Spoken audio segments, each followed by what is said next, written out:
ప్రభునందు అత్యంత ప్రియులైనటువంటి మా ప్రియులందరికీ ప్రభునాన్న మీకు మా యొక్క శుభాభివందనాలు తెలియజేస్తున్నాం. ఈ దినము మన యొక్క బైబిల్ పఠనము కార్య ఆరంభము కంటే కార్య అంతము మేలైనటువంటి యొక్క సందర్భాన్ని అనుసరించి ప్రసంగి 7-8 ఆధారం చేసుకుని చూస్తున్నాం.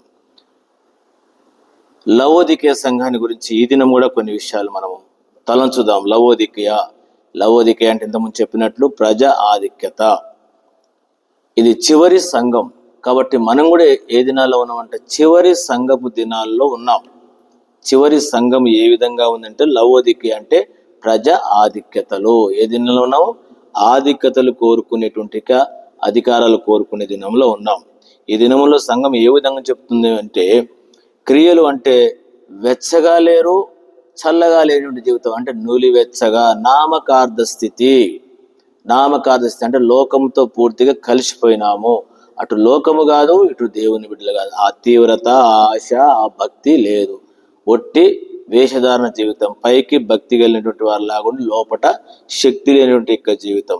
ఇలాంటి జీవితాన్ని గురించి ఏం చెప్తుందంటే దౌర్భాగ్యమైన జీవితం, దిక్కుమాలిన జీవితం, దరిద్రము యొక్క జీవితం, గుడ్డి జీవితము, దిగంబరమైన జీవితం. ఈరోజు ఇది గమనిస్తే ఈరోజు ప్రపంచం ఉన్నటువంటి మన సంఘములు, క్రైస్తవ జీవితము ఈ 5 స్థితుల్లో ఉన్నామని ఆత్మీయంగా మనం ఎరగాలి. ఒకటి దౌర్భాగ్యమైన స్థితి, దిక్కుమాలిన స్థితి, దరిద్రపు స్థితి, గుడ్డి జీవితము, దిగంబర జీవితం, వస్త్రాలు లేని జీవితం, సిగ్గుమాలినటువంటి జీవితం జీవిస్తున్నాం. ఎంతమంది రోజులు క్రైస్తత్వాన్ని మనల్ని బట్టి ప్రభుని దూషిస్తూ ఉన్నారు, దేవుని అవమానపరుస్తున్నారు.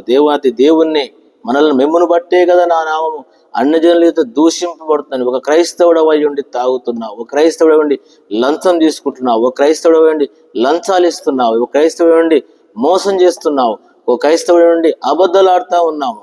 అన్యజనులు ఎదుట. అందుకనే సిగ్గుమాలినటువంటి జీవితం జీవించినటువంటి దినాల్లో ఉన్నాం. సంఘములు దేవుని బిడలముగా మనం ఈ స్థితిలో ఉన్నామని ఎరగవలసిన వారంగా ఉంటున్నాం. ఇంకా అంతేకాకుండా ఏంటంటే నేను ధనవంతుణ్ణి అంటే ఏమంటున్నాము? మన ధనాన్ని చూసుకొని మనం అతిశయపడుతున్నాం, మనకున్నటువంటి హోదాను చూసుకొని మనం అతిశయపడుతున్నాం, మనకున్న అధికార పత్రాలను చూసుకొని అతిశయపడతా ఉన్నాం, లేక మనకున్న లోక సంబంధించిన ఆ విధానాన్ని చూసుకొని అతిశయపడుతున్నాము. కానీ ఒక్కసారి ఆత్మీయంగా మన నేత తెలిస్తే ఎంత దౌర్భాగ్యంగా ఉన్నామో తెలుస్తుందా? ఓసారి యెషయా దేవుని దాసుడు అన్నాడు, ఆ పరలోకం యొక్క దర్శనం చూసినప్పుడు అయ్యో నేను అపవిత్రుని అన్నాడు. ఆ విధంగా తెరవబడితే తప్ప మనము ఈ స్థితి మనకు అర్థం కాదు. అందుకనే ఇలాంటి దినముల్లో ఉన్నాం. ఈ రోజు కూడా మరొక భాగాన్ని తలంచాలని తలుస్తున్నాను. 18వ వచనం కూడా మనం చదువుకున్నాం. కాబట్టి ఏం చేయాలి? పుటము వేయబడినట్టు వెండి లేక బంగారమును మనం కొనుక్కున్నట్టు మన ప్రభు దగ్గర నుంచి మరలా మన విశ్వాసాన్ని మనం సమకూర్చుకోవాలి. తెల్లని వస్త్రాలు కొనుక్కోమన్నా అంటే ఏంది? పరిశుద్ధమైన జీవితాన్ని మళ్ళా మన ప్రభు దగ్గర నుంచి కొనుక్కోవాలి. కళ్ళు కనబడతలేని మస్కలు వచ్చేసినాయి. వయసు వస్తా ఉంటే మస్క వచ్చేసి కళ్ళు అద్దాలు ఎట్లా వచ్చినాయో కంటికి కూడా ఆత్మీయంగా పొరలు వచ్చేసినాయి. ఆ పొరలు కోయడానికి ఏం కూడా కాటిక నాకు కొనుక్కోమంటాడు. కళ్ళు తెరవడానికి ఆత్మీయ నేత్రాలు, ఆత్మ అవసరం. మనకు ఆత్మ గ్రహింపు అవసరం, ఆత్మ వెలుగు అవసరం, ఆత్మ నడిపింపు అవసరం, ఆత్మ యొక్క ఒప్పుకోలు అవసరం. మనం అందుకనే కాటిక కళ్ళు తెరిచేటువంటిది. పౌలుకు మతభక్తిలో ఉన్నంత వరకు ఆత్మీయ కళ్ళు తెరవబడలే. ప్రభు దర్శించిన తర్వాత అననీయ వచ్చి నెత్తులు చేయబెట్టినాక కంటి పొరలు రాలినాయి అంట. ఈ దినాలలో ధనము యొక్క పొర, అధికారం యొక్క పొర, పాపం యొక్క పొర, మోసం యొక్క పొరలతో మన యొక్క ఆత్మీయ నేత్రాలు నిండుకొని ఉన్నాయి. అందుకొరకనే ఆ పొరలు పోవాలంటే ప్రభు దగ్గర ఉన్నటువంటి కాటిక ఏంటిది? ఆత్మీయ నేత్రాలు తెలిసే ఆత్మను మనకు అవసరం. దేవుడు మనకు ఆత్మను ఇచ్చినాడు, పరిశుద్ధాత్మను పోగొట్టుకున్నాం, దురాత్మ వచ్చింది. అందుకనే ఇంత దౌర్భాగ్యంగా జీవిస్తున్నాము. మనస్సాక్షి లేకుండా అబద్ధాలు ఆడుతూ ఉన్నాం, మనస్సాక్షి లేకుండా మోసాలు చేస్తూ ఉన్నాం, ఒక్కడ ఉన్నాం అంటున్నాం, ఒకటి చేసినామంటా ఉన్నాం. ఎంత దౌర్భాగ్య జీవితం! బాగుండి బాగలేమంటాం, బాగలేక బాగుండమంటున్నాం, ఎన్ని అబద్ధాలు ఆడుతూ కూర్చుంటున్నాం. ఇదంతా ఏంటి అంటే గుడ్డి జీవితం ఆత్మీయంగా. అందుకనే ప్రభు ఏం చేస్తున్నాడంటే ఇంకొక విషయాన్ని నేను గమనించాలా.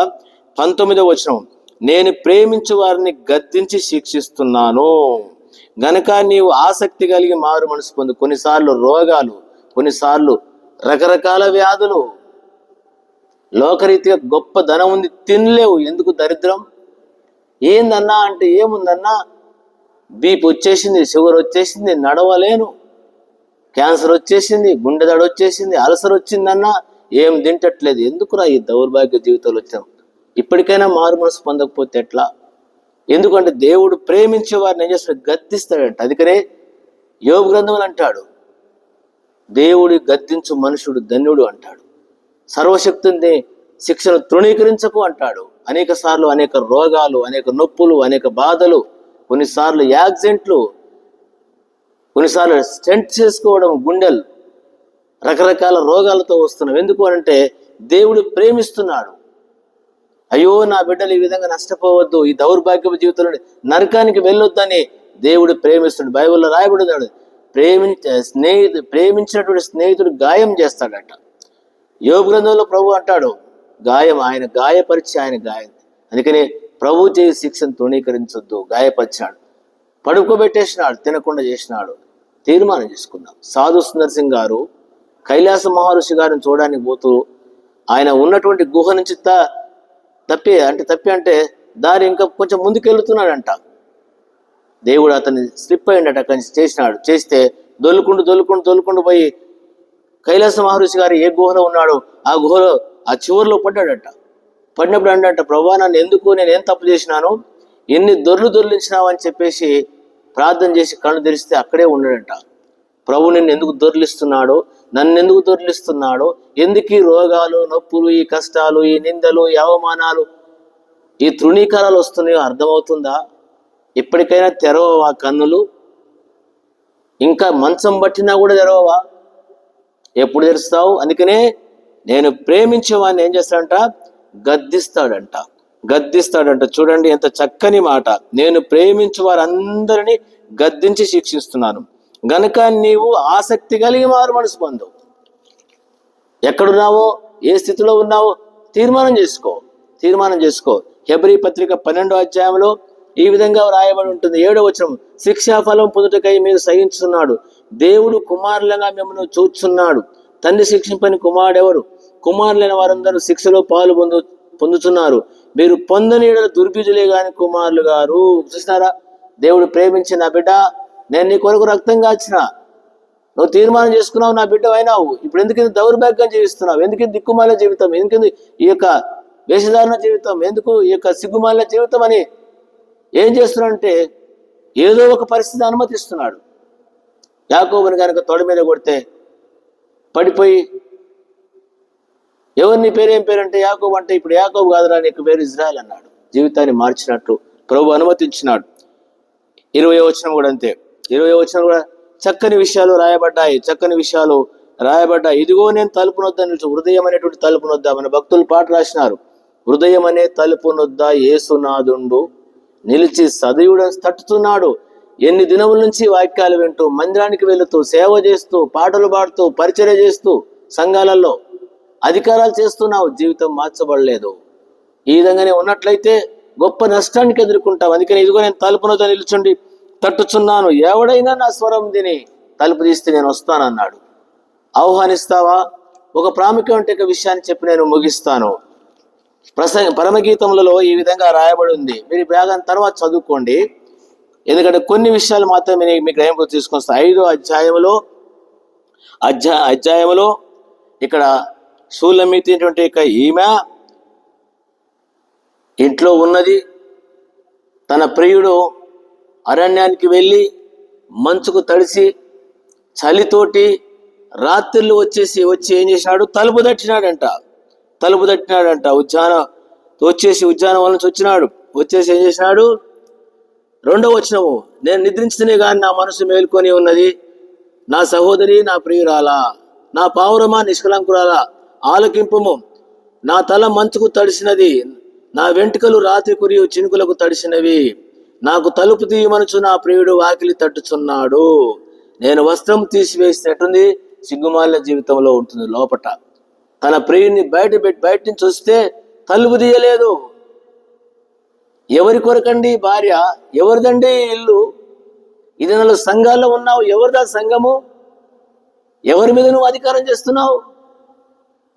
ఎవరి సంఘములో ఉంటున్నావు నువ్వు? ఎవరు కట్టినటువంటి సంఘములో ఉండి ఆయనే రానియకుండా ఈ దినాలలో సంఘాలలో, హృదయాలలో యేసు ప్రభువారిని పక్కకు పెట్టి నిద్రపోతున్నటువంటి స్థితి, ఆత్మీయంగా నిద్రపోతున్నావు, సోమర్తనమున ఉన్నావు.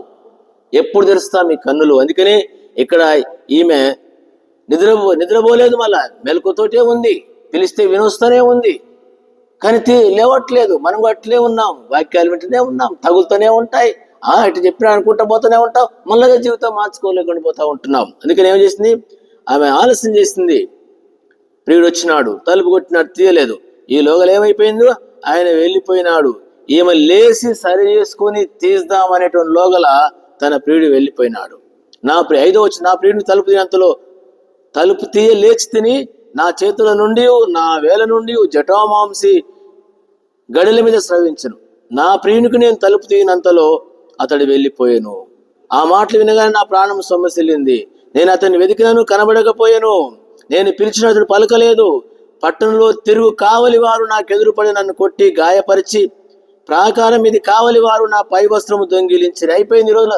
అందుకని సిగ్గుమాల జీవితం. సంఘాలలో సేవలు చేస్తున్నాం, ఎంత అవమానానికి, ఎంత కోర్టు సుడు తిరుగుతా ఉన్నాము, కోట్లు పెట్టుకోసుకుంటున్నాము. ఎంత దౌర్భాగ్యమైన జీవితం. ఏమైంది? వస్త్రాలు పోయినాయి అంట ఈమెకు. అప్పుడు అంటూ ఉంది, నా ప్రియుని వెతుకుతాను, నా ప్రియులారా ఎక్కడున్నాడు, నా భర్త ఎక్కడున్నాడు వెతుకుతున్నాడు. నేడు సంఘ స్థితిలో ప్రభు వెళ్ళిపోతే జరిగేటువంటి స్థితి ఇదే. మత్తయి లూకాసు వార్త 13లో ఉంది.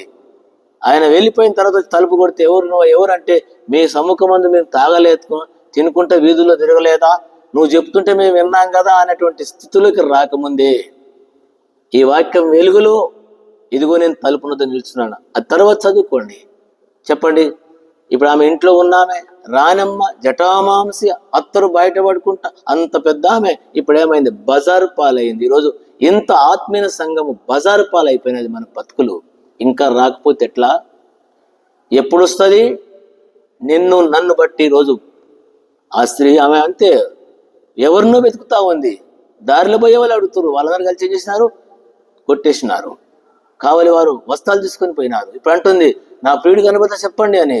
రేపు ప్రభు వచ్చి వెళ్ళిపోతే నీ స్థితి నా స్థితి ఇదే.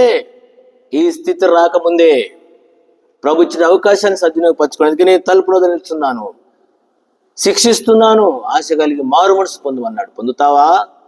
మేలుంది. లేకపోతే లవోదికే సంఘం లాంటి దినముల్లో ఉన్నాం అంతే. ఇంకా సందేహం ఏమైనా, చివరి దినాల్లో ఉన్నాం, చివరి సంఘపు దినాల్లో ఉన్నాం. ఈ సంఘ స్థితిని ఇప్పుడు మన స్థితిని చూసుకుంటే యాజిగా ఉంది. రెండవది ఏంటంటే, రేపు ఈ శూలమితి లేక ఈ స్త్రీ ప్రియుని వచ్చిన స్థితి, ఆమె తలుపు తీయకపోతే పోయిన స్థితి అది అవుతుంది. అది కాకముందే జాగ్రత్త పడతాం. తలుపు తీసినప్పుడు, ఆయన తలుపు తీసినప్పుడే కొట్టినప్పుడు తీస్తే ఏమికి స్థితి ఉండేది కాదు. ఈరోజు ఆయన తలుపు తడుతున్నాడు, తీస్తే నీకు నాకు ఆ స్థితి రాదు. లేకపోతే అదే స్థితిలో విడిచిపెట్టబడతావు. తలుపు తీయమంటే అక్రమం చేయ వాళ్ళని మీరు ఎవరు, నేను ఎరగను పో అంటాడు. పో అనకముందే జీవితం తీర్మానం చేసుకో. పో అనకముందే, నువ్వెవడో ఎరగనకముందే చెప్పొచ్చు. మత్తయి సువార్త 7:21 నేను ఆమె దయ్యాల వెళ్ళగొట్టినాం, భూతాల వెళ్ళగొట్టి అంటాం. అక్రమం చేయ వాళ్ళు అంటాడు. మన సావాస ప్రకారం దైవ చిత్తము, క్రమం అనేది ముఖ్యం. ఈ దినాల్లో రెండు కనపడతలేవు. మనుషుని చిత్తం, మనుషుని యొక్క క్రమం, ఆడు ఏదనుకుంటే అదే క్రమం, లేక ఆడికి ఏది తలొస్తే అదే చిత్తం. ఇట్లాంటి దౌర్భాగ్యమైన జీవితంలో ఉన్నాం. ప్రభు ఇచ్చిన అవకాశాన్ని ఈ చివరి సంఘపు దినాల్లో ఉంటున్నాం. తీర్మానం చేసుకుందాం, ప్రభు కొరకు జీవిస్తాం, మనం ధన్యులమైతాము. లేకపోతే పరమగీతములు 5వ అధ్యాయములో పట్టినటువంటి ఆ స్త్రీ గతి పడుతుంది. పట్టకముందే తీర్మానం చేసుకుందాం, ప్రార్థన చేసుకుందాం. ప్రియమైన తండ్రి, బాగా దీవించి మా జీవితాలకు మేలు చేయమని ఇచ్చిన సమయాన్ని బట్టి స్తుతిస్తూ యేసు నామమున ప్రార్థన చేడుకుంటున్నాను తండ్రి, ఆమేన్. మన తండ్రి దేవుని యొక్క ప్రేమ, మన ప్రభువైన యేసుక్రీస్తు కృప, పరిశుద్ధాత్మిక సహవాసం చేయని మనందరికీ ఇప్పుడు ఎల్లప్పుడు సదాకాలం తోడే ఉండును గాక. ఆమేన్. Praise the lord. ప్రభునందు మీ అందరికీ మా వందనాలు తెలియజేస్తున్నాం.